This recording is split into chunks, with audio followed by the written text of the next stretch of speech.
السلام عليكم. مساء النور للجميع. اخواني المغاربه. نايضا شي زوبعه اللي مات واحد السيده سميتها، هي جورناليست، جورناليست في فرنسا 24، تعرفوها كاملين، اللي هي دنيا بونوار. اقحمت نفسها فيما لا يعنيها بصراحه. لقات المغاربه كلهم تيجاوبوه كانهم لحمه واحده، رجل وحيد. الله يرحم الشهيد عمر بن جلون لما كان في المعتقل على افكاره المتقدمه. من دوز المده وخرج مشى ديريكت لدارو في الرباط، والشنطة ديالو مشى للمطار، الطيارة مشى لباريس. تيناقش مع الشيوعيين الفرنسيين الأحقية والمشروعية ديال المغرب في الصحراء ديالو. هادوك الشيوعيين الفرنسيين استغربوا، قالوا كيفاش النظام كان شادك في الحبس وانت جاي تتناق. قال لهم سمعوا نقول لكم واحد المسألة، لما تيتمس الوطن المغاربة تيرجعوا جسد واحد. والله يرحم كذلك الزعيم علال الفاسي، كان تيقول واحد المقولة مشهورة: النضال. ما تتكلمي لي انت على النضال، تتكلمي على مغربي تتكلمي. النضال واشكاله يتغير، ولكن ما نستمد منه مقومات الوجود، والذي اللي هو الوطن، والذي من كيميائه تشكلت عظامنا، يستحيل على وطن صادق. شوف، راه ما قالش مواطن صادق، على وطن صادق على انه يفرط في شبر من التراب ديالو. هذه هي المواقف النضاليه. ولكن كيفاش نتيا اللي استغربتو هو ما عندكش باكغراوند، انت صحفيه يعني تابعه للخطاب المكتوب اللي هو جاهز، يعطيك خطاب جاهز، حتى الاسئله جاهزه، وربما حتى الضيف اللي غيدافع على القضيه تتفرضوا عليه، كما تحاورتي مع واحد الاخ ما تنذكرش اسم ديالو في التيك توك، وقحمك في هذه المساله. قلتي له هزيتي يديك الاخر باش ما يقولش داك لو تيرم ديال. ولكن هذه ماشي ديمقراطيه عندكم في ديك المحطه، ماشي ما تتمارسوش السياسه، ما تتمارسوش. ما عرفتش انا هذا.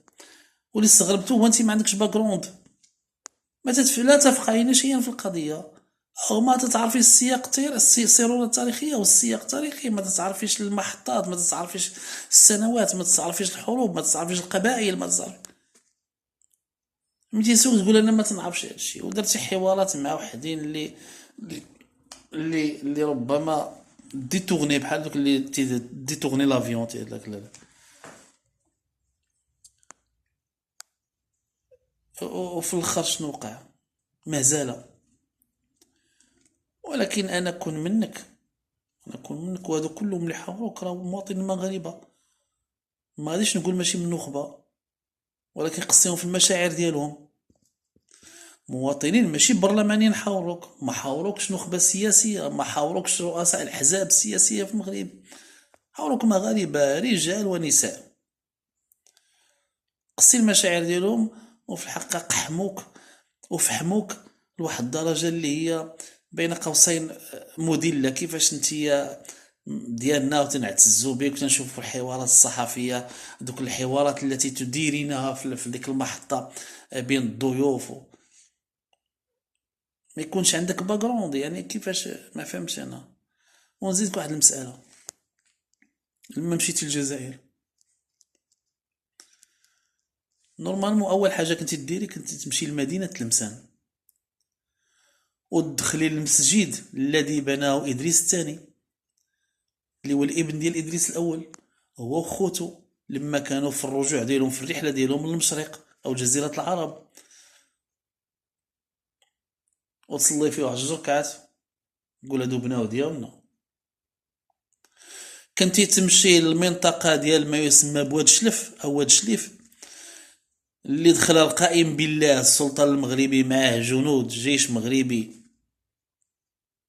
وداروا سكون ابيل لو غاتيساج الان العثمانيين، وجراو عليهم واقاموا الخيام تما 9 ديال الشهور، حتى ما بقى حتى شي واحد، نصرة لاخواننا في الجزائر المناضلين ولا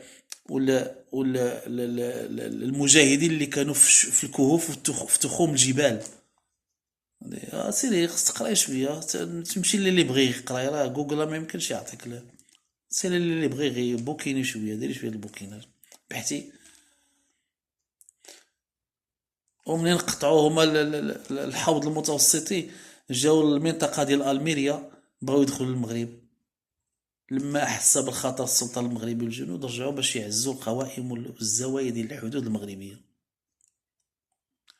وكنت في هذه المناطق بدون اطار ضجاغي وتقي، وصوري هذه منطقه كذا وهذه منطقه كذا، والمسجد اللي بنى المولد ادريس الثاني وهذه المنطقه ديال، وتقي هاد الامور هذه. حتى هذاك اللي كان تيدير لانيماسيون اللي ذكرتيه في لا ريستوراسيون، في ريستورون اللي مشيتي تغديتي فيها وتعجبي، راه كان تيغني اغاني مغربيه. وكيفاش هو يعاودك المغرب؟ نحن ادرى بشعب كامل اهلها. ولهذا غريب هذا الشيء اللي وقع، غريب مع هاد المواقف ديالك، هاد الازدواجيات في الموقف ديالك ما تتاثرش في المغاربه، ما تهز فيهم لا شعره، ما ديت داكشي شغلك. الا كانت عندك ثقافه فرنسيه، فخصك تعرفي ان المغرب توتافي ديفيرون، راه حنا ماشي نصارى، حنا مغاربه ومسلمين، وتبنات عندنا الحضاره وتبنى عندنا التاريخ. ونسيتك واحد المساله، هي قدامي، هي غادي نسردها عليك. السلطان محمد الثالث والملك غوستاف دو، نتمنى هذا الفيديو يوصلك. انا في الحقيقه الاخوان هادو الاخوان مشكورين اللي تيدخلوا القناه ديالي، تيديروا تعاليق وتيديروا مشكورين، لان انا كنت مضطر انني ندير هاد الفيديوهات، لان الغيره. انا ما عمري قلت زعما في الفيديوهات ديالي يعني يديروا شي جيم وديك الامور، لا ما تنعرف هاد لي تيرم، ما تنعرفهاش، ولكن الغيره تتخليني نتكلم. ونتمنى هاد الفيديو يوصلك، علاش قلت هاد المقدمه، نتمنى هاد الفيديو يوصلك. السلطان المغربي محمد الثالث والملك غوستاف دو ديال السويد، اعتراف بمغربية الصحراء. هاد السلطان اللي المغاربة ما تيعرفوش بزاف، ما تيعرفوش تفاصيل. 1757 أعلن الحرب على الولايات المتحدة الأمريكية من أجل حقوق الإنسان، وبسبب المجاهدين الأسرى الجزائريين. هذه راه وثيقة، وثيقة هذه عندك صحابك، هذه راه وثيقة، راه ماشي هضرة وكلام. وهذه راه ذكرها الدكتور المؤرخ ديال المملكة السي نور الدين بالحداد، أنا تنصرت عليك. من أجل حقوق الإنسان وبسبب المجاهدين الأسرى الجزائريين. علاش عندنا حنا الحرب؟ هاد السلطان تيصيفط واحد الأمر للقائد ديالو فين؟ في واد نون. قول مين؟ تيقول له إذا تعرض مركب لجنس السويد، هادشي في البحر، إلا تعرضت هاد المركب ديال السويد إلا تعرض للقرصنة، اش خصك دير، اش خصكم ديروا لعملية القرصنة أو حتى لعملية الغرق في سواحل واد نون وما وراء واد نون.